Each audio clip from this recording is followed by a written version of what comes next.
मेरे हाथ में इस वक्त ये ऑर्डर है 24 दिसंबर 2019 का।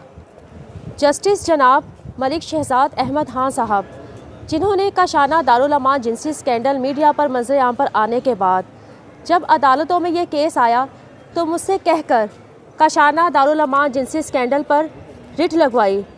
जस्टिस जनाब मलिक शहजाद अहमद खान साहब ने मुझसे वादा किया था कि मेरे केस को मेरिट पर सुना जाएगा, काशाना की यतीमों लवारिस बच्चियों को इंसाफ दिया जाएगा, सरकारी यतीम खानों को दारुल अमानों को तहफ़्फ़ुज़ दिया जाएगा, प्रोटेक्शन दी जाएगी, इन अदारों में पनाह गज़ीनों की इज़्ज़तें और जानें महफूज होंगी। जस्टिस जनाब मलिक शहजाद अहमद खान साहब, आपने इन रिकॉर्ड कमरा अदालत में ये भी कहा था कि होते हैं कुछ ऐसे अफसर जो प्रेशर नहीं लेते, जो अपना फ़र्ज़ अदा करते हैं।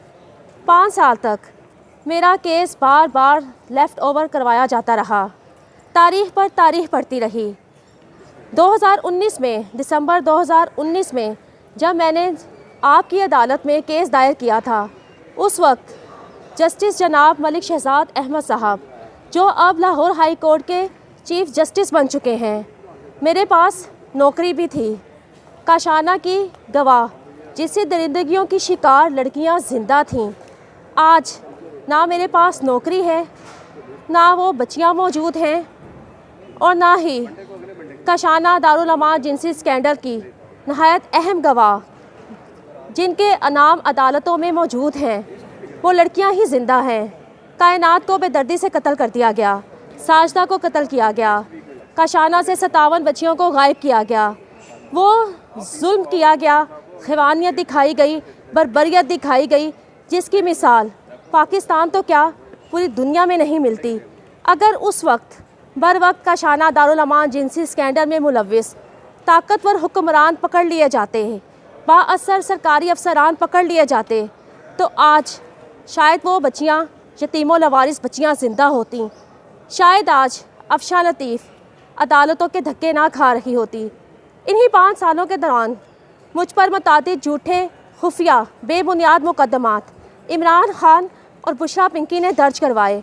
मुझे जेल की काल कोठरी में नाहक कैद किया गया, जेल में मेरे साथ शर्मनाक सलूक किया गया, मेरी ज़िंदगी तबाह कर दी गई, मेरी ज़िंदगी बर्बाद कर दी गई, मेरे बच्चों का मुस्तकबिल ख़राब कर दिया गया।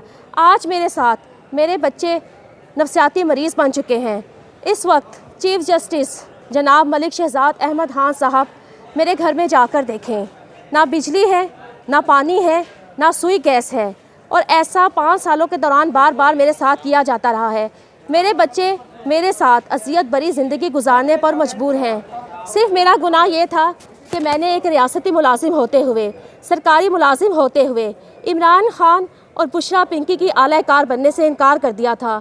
मैंने आवाज़ उठाई थी साल हा साल से सरकारी यतीम खानों में, दारुल अमानों में होने वाले चाइल्ड अब्यूज़ के कारोबार के ख़िलाफ़। मैंने आवाज़ उठाई थी कि इन सरकारी यतीम खानों में, दारुल अमानों में रहने वाली औरतों को, बच्चों को, बच्चियों को तहफ़्फ़ुज़ दिया जाए, उनकी प्रोटेक्शन की जाए। अदालतों का काम सिर्फ दारुल अमानों में औरतों को भेजना नहीं, उनकी इज़्ज़त, उनकी ज़िंदगियों की हिफाजत करना भी अदालतों की ज़िम्मेदारी है। मेरे लिए उम्मीद की आखिरी किरण चीफ़ जस्टिस जनाब मलिक शहजाद अहमद खान साहब हैं। लाहौर हाई कोर्ट के चीफ़ जस्टिस मलिक शहजाद अहमद खान साहब, आपने ही ये केस सुना था, आपने पूरी हुकूमत को तलब कर लिया था, आपने उस आईजी पंजाब पुलिस को अदालत में इन पर्सन तलब कर लिया था। मेरे हाथ में इस वक्त 24/12/2019 का आपका वो ऑर्डर है जिसमें आपने आईजी पंजाब पुलिस को अदालत में तलब किया कि आकर आपको बताए कि क्यों काशाना सरकारी यतीम खाने का गेट तोड़ा गया, क्यों एक नहत्ती सरकारी अफसर सुपरिटेंडेंट काशाना अफशा लतीफ़ को, उसके शौहर को बग़ैर जुर्म के, बग़ैर FIR के गिरफ़्तार किया गया। आज भी मेरी उम्मीद है, आज chief justice Lahore high court Malik Shahzad Ahmad Khan sahab, आप बाख्तियार हैं, आपके हाथ में इख्तियार है, इंसाफ करें, उन बच्चियों को बाज़याब करवाएं जिनको इमरान खान की हुकूमत ने गायब किया, उन बच्चियों को इंसाफ दें जिनको कत्ल किया गया। अफशा लतीफ़ जिसकी ज़िंदगी बर्बाद की गई, जिसकी इज़्ज़त पामाल की गई। पाकिस्तान का निज़ाम बनाने वाले ने खूब निज़ाम बनाया है।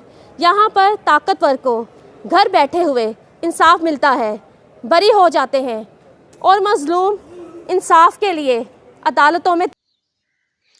अफशा लतीफ़ का केस जिस अदालत के अंदर भी है, तो उनसे रिक्वेस्ट है हमारी कि ये भी पाकिस्तान की बेटी है, ये भी पाकिस्तानी है, तो इनका केस क्योंकि एजुकेटेड वुमेन जो हक़ाइक़ बयान कर रही है, क्योंकि झूठा पर्सन, झूठा शख्स जो भी होगा तो वो कभी भी इस तरह स्पीच नहीं करता जिसके दिल के अंदर चोरी हो और चोर हो। तो रियलिटी आप इसकी सुन लीजिए। जो भी जज साहिबान है, वकला हज़रात है, तो इनको इंसाफ दीजिए, क्योंकि आप जिस कुर्सी के ऊपर है तो आप इंसाफ का साथ दें, हक़ाइक़ पर मबनी फ़ैसला दें। जो भी इसके अंदर कसूरवार है तो उनको सज़ा मिलनी चाहिए। तमाम दोस्तों से रिक्वेस्ट है कि इस वीडियो को शेयर कीजिए और इस अफशा लतीफ़ बहन के साथ खड़े होकर मुसलमान होने का हक़ अदा कीजिए।